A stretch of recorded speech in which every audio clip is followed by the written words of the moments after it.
이 시간 말씀을 받겠습니다. 이 복된 시간에 주시는 하나님의 말씀은 출애굽기 9장 13절에서 26절까지의 말씀입니다.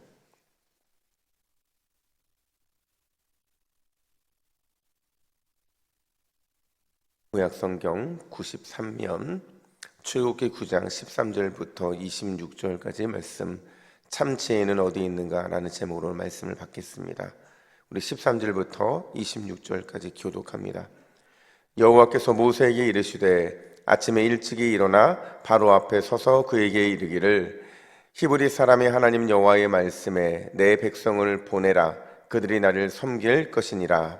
내가 이번에는 모든 재앙을 너와 내 신하와 내 백성에게 내려 온 천하에 나와 같은 자가 없음을 내가 알게 하리라. 내가 손을 펴서 돌림병으로 너와 내 백성을 쳤더라면 내가 세상에서 끊어졌을 것이나 내가 너를 세웠으면 나의 능력을 내게 보이고 내 이름이 온 천하에 전파되게 하려 하였음이니라. 내가 여전히 내 백성 앞에 교만하여 그들을 보내지 아니하느냐. 내일 이맘때면 내가 무서운 우박을 내리리니 애굽 나라가 세워진 그날로부터 지금까지 그와 같은 일이 없었더라. 이제 사람을 보내어 내 가축과 내 들에 있는 것을 다 모으라. 사람이나 짐승이나 무릇 들에 있어서 집에 돌아오지 않는 것들에게는 우박이 그 위에 내리리니 그것들이 죽으리라 하셨다 하라 하시니라. 바로의 신하 중에 여호와의 말씀을 두려워하는 자들은 그 종들과 가축을 집으로 피하여 들였으나 여호와의 말씀을 마음에 두지 아니하는 사람은 그의 종들과 가축을 들에 그대로 두었더라. 여호와께서 모세에게 이르시되 너는 하늘을 향하여 손을 들어 애굽 전국에 우박이 애굽 땅의 사람과 짐승과 밭의 모든 채소에 내리게 하라. 모세가 하늘을 향하여 지팡이를 들매 여호와께서 우레소리와 우박을 보내시고 불을 내려 땅에 달리게 하시니라.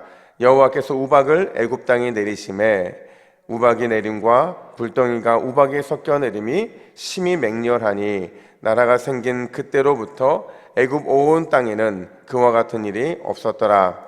우박이 애굽 온 땅에서 사람과 짐승을 막론하고 밭에 있는 모든 것을 쳤으며 우박이 또 밭의 모든 채소를 치고 들의 모든 나무를 꺾었으되 이스라엘 자손들이 있는 그곳 고센 땅에는 우박이 없었더라. 아멘. 종교개혁자 마틴 루터는요, 아주 굉장히 극적인 회심을 경험한 사람이었어요. 원래는 법률을 공부해서 인생을 좀 성공하고 싶었던 사람이었거든요. 그랬던 마틴 루터의 인생에 아주 큰 전환을 맞이했던 게요, 함께 친구와 함께 이제 길을 가다가 갑자기 큰 번개가 내리칩니다. 그냥 내리친 게 아니라 내리치면서 나무를 완전히 쪼개놔요. 근데 그 쪼개는 그 찰나에 자기는 살고 함께 동행하던 친구는 직사를 하게 되는 거예요. 태어나서 그런 장면을 처음 목격하면서 그는 완전히 하나님 앞에 무릎을 꿇고 이렇게 회심을 하죠. 나를 도우소서, 살려주시면 주의 길을 가겠습니다. 결국 이 두려움의 경험이, 인생에서 처음 경험하는 이 두려움의 경험이 그의 인생을 완전히 바꾸어 놓는 계기가 되었다라는 겁니다. 여러분, 우리는 누구나 다 두려움이라는 감정을 가지고 살아가게 돼 있어요. 어떤 사람은 이것 때문에 두렵고 또 어떤 사람은 이것 때문에 두렵고, 수많은 두려움 가운데 살아가고 있는데 두려움이 없는 사람은 단 한 사람도 없다라는 사실이죠. 오늘 우리는 7번째 재앙 심판을 이제 맞이하게 됐는데, 사실은 지금까지 재앙과는 전혀 다르게 매우 무서운 심판이었음을 보게 됩니다. 우리 24절 말씀을 화면 보시고 같이 읽습니다. 시작. 우박이 내림과 불덩이가 우박에 섞여 내림이 심히 맹렬하니 나라가 생긴 때 그때로부터 애굽 온 땅에는 그와 같은 일이 없었더라. 아멘. 여러분, 방금 읽었던 이 본문이 왜 굉장히 무서운 이 재앙이라고 말을 하냐면요, 불덩이와 우박이 함께 내린 게 애굽의 역사의 처음이었던 겁니다. 그러니까 뭐 우박은 내릴 수 있어요. 자연 현상이니까 언제든 내릴 수 있는데, 거기에 불덩이가 함께 내렸다는 것은 이게 자연적인 재앙이 아니었다라는 거예요. 어떤 재앙이었다는 거예요? 하나님이 직접 손을 펼쳐서 애굽에 내린 재앙의 심판 그 자체이기 때문에, 그래서 이게 굉장히 무서운 이런 심판일 수밖에 없다라는 겁니다. 근데요, 제가 한때 이 요한계시록에 굉장히 심취했던 적이 있어요. 지금까지 요한계시록을 보면서 보지 못했던 것들을 이렇게 배우는 기회가 됐었는데, 요한계시록에 보면요, 일곱 나팔 심판하고 일곱 대접 심판이 이루어질 때 그 모티브가 어디에서 나오냐면, 그게 바로 이 출애굽에서 나오는 겁니다. 출애굽에 임했던 그 재앙의 심판들이 고스란히 일곱 나팔과 일곱 대접 심판에 함께 이렇게 포함이 돼서 그 모티브로 함께 사용되고 있다라는 거예요. 특별히 오늘 우리가 살펴보고 있는 일곱 번째 이 재앙 심판은요, 그러니까 피 섞인 우박과 불이거든요. 불덩이니까. 그게 이제 요한계시록 8장 7절에서 이렇게 언급이 되는데, 우리 화면 보시고 같이 읽습니다. 시작. 첫째 천사가 나팔을 부니 피 섞인 우박과 불이 나와서 땅에 쏟아지매 땅의 3분의 1이 다 타버리고 수목의 3분의 1도 타버리고 각종 푸른 풀도 타버렸더라. 아멘. 이게 무슨 일인지 아시죠? 왜 하나님의 이 땅을 향한 엄청난 심판을 담고 있는 일곱 나팔 심판, 일곱 대접 심판이 이 출애굽기에 나오는 10가지 재앙의 모티브가 되고 있냐면, 그만큼 이 10가지 재앙이요, 그 당시 사람들뿐만 아니라 시공간을 초월해서 무시무시한 하나님의 심판의 도구였다는 사실을 우리에게 깨닫게 해주고 있다라는 겁니다. 특별히 오늘 피 섞인 우박과 불 심판은 더더욱 그렇다는 거예요. 그렇다면 과연 이 무시무시한 우박 심판을 통해 오늘 우리가 무엇을 알아야 하느냐? 첫 번째로, 경고가 곧 기회다라는 사실입니다. 그러니까 경고는 반드시 붙잡아야 된다라는 거예요. 그걸 붙잡아야만 경고로 끝나지, 경고의 기회를 붙잡지 않으면 경고는 결국 우리에게 또 다른 재앙과 심판으로 다가올 수 있다는 것을 오늘 본문을 보여주고 있는 거예요. 여러분, 우박 재앙 심판이요, 이전 앞에 있는 이런 재앙 심판들과 다른 게 뭐냐면요, 유독 심판 전에 경고의 메시지가 너무 길게 언급되고 있다는 거예요. 오늘 본문이 총 14절이거든요. 근데 이 14절을 둘로 딱 쪼개면요, 13절부터 21절하고 22절부터 26절로 딱 나눠지게 되는데, 앞에 9절이 재앙의 경고고요, 뒤에 5절이 재앙의 실행이었다는 거예요. 여러분, 어디에 포커스가 있다는 거예요? 재앙의 실행이에요? 재앙의 경고예요? 경고에 오늘 강조점이 있다는 겁니다. 그러니까 이 경고는요, 바로가 하나님의 경고를 기회로 받아들여야 한다는 그 전제를 가지고 있는 경고였다라는 거예요. 그래서 하나님은 이렇게 말씀하시죠. 우리 15절부터 16절 말씀을 같이 읽습니다. 시작. 내가 손을 펴서 돌림병으로 너와 내 백성을 쳤더라면 내가 세상에서 끊어졌을 것이나 내가 너를 세웠음은 나의 능력을 내게 보이고 내 이름을 온 천하에 전파되게 하려 하였음이니라. 아멘. 이게 무슨 말이냐면요, 하나님은 충분히 단 한 번에 그들을 완전히 무너뜨릴 수 있다는 거예요. 그냥 한 번의 타격으로 그들을 완전히 회심시킬 수 있고, 그들의 한 번의 이 타격으로 그들을 완전 심판으로 끝낼 수 있음에도 불구하고 그들이 그렇게 하지 않았다는 거예요. 왜요? 그들에게 미리 경고를 하면서 기회를 주고 계신 거죠. 왜냐하면 바로가 하나님이신 이 경고를 붙잡고 경고를 기회로 살리기를 원하는 마음이 이 속에 담아있기 때문에 그렇다는 거예요. 근데 바로는 그 경고의 기회를 어떻게 대하고 있느냐? 17절 상반절 보니까 내가 여전히 내 백성 앞에서 교만하여 이렇게 말하고 있어요. 그러니까 무슨 말이냐면 경고의 기회를 완전히 완강하게 거부했다라는 것을 말해주고 있는 거죠. 아주 오래된 일이에요. 제가 이제 서울에 대전에 오고 나서 얼마 안 있을 때 이 병원 신방을 가게 돼서 차를 메고 가고 있었는데, 신방을 끝내고 돌아오는 길에 이렇게 보니까 기름이 거의 딱 떨어져서 노란불이 켜져 있는 거예요. 보통 노란불이 켜지면 어떻게 하냐면 무조건 그 주유소에 가서 기름을 주유를 합니다.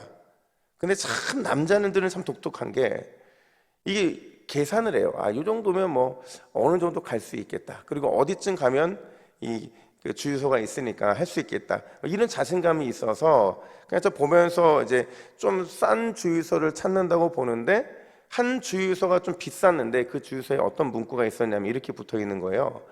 마지막 주유소 이렇게 써 있는 거예요.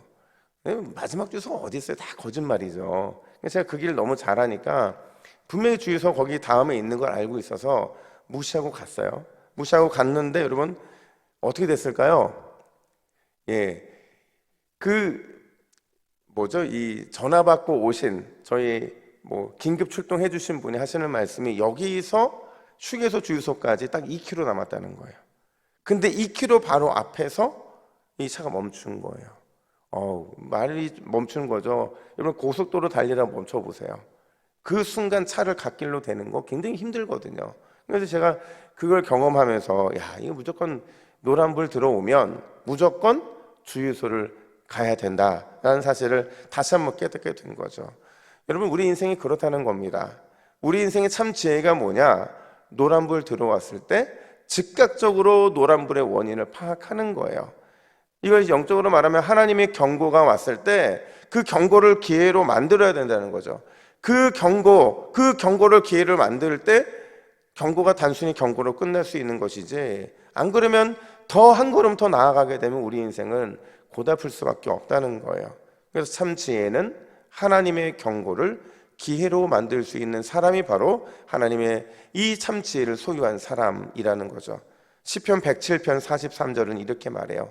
우리 화면 보시고 현대인의 성경으로 같이 읽습니다. 시작. 지혜로운 자가 누구냐? 내가 하는 말을 듣고 여호와의 크신 사랑을 생각하라. 아멘. 하나님의 경고의 말씀을 듣고 그 담긴 의미를 깊이 생각하는 것, 그것이 지혜라는 것을 다시 시편 기자는 말해주고 있는 겁니다.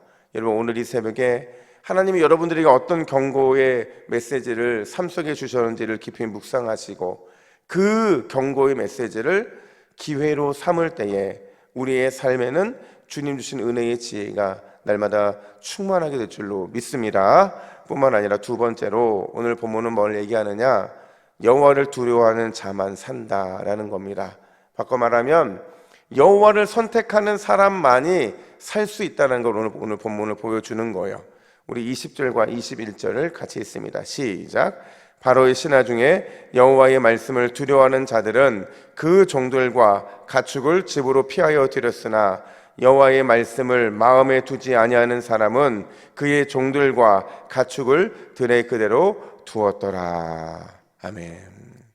여러분 6가지의 재앙이었잖아요.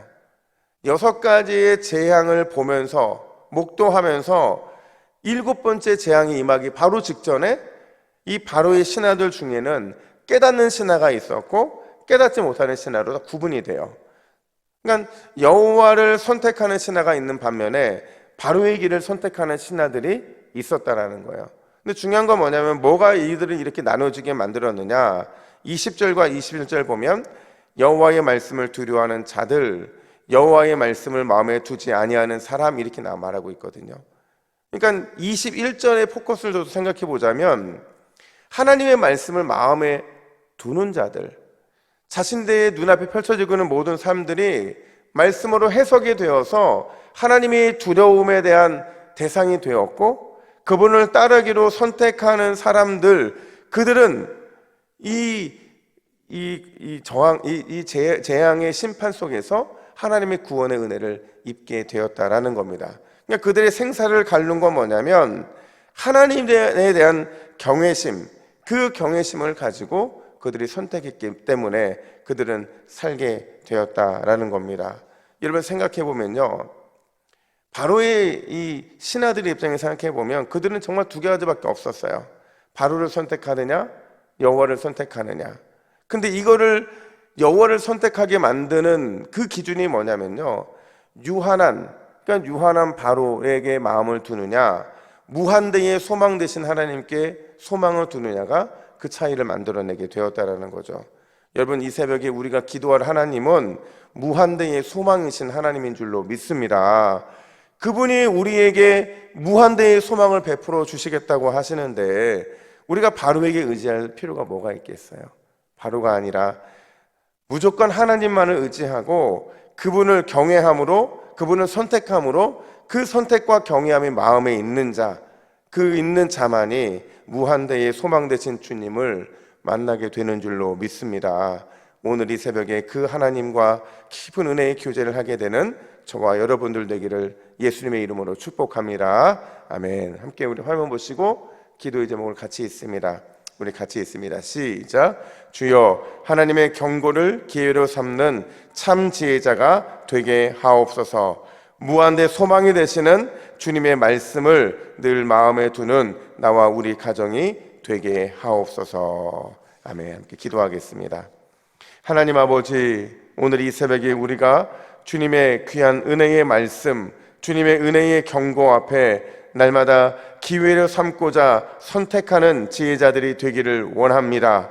우리 인생에 수많은 주님의 경고가 있음에도 늘 그 경고를 무시했던 우리를 불쌍히 여겨주시고 주님의 경고 등 앞에서 온전한 것을 선택하여 주님의 은혜 앞에 나아갈 수 있는 우리 모든 새벽 기도자들 되게 하여 주시옵소서.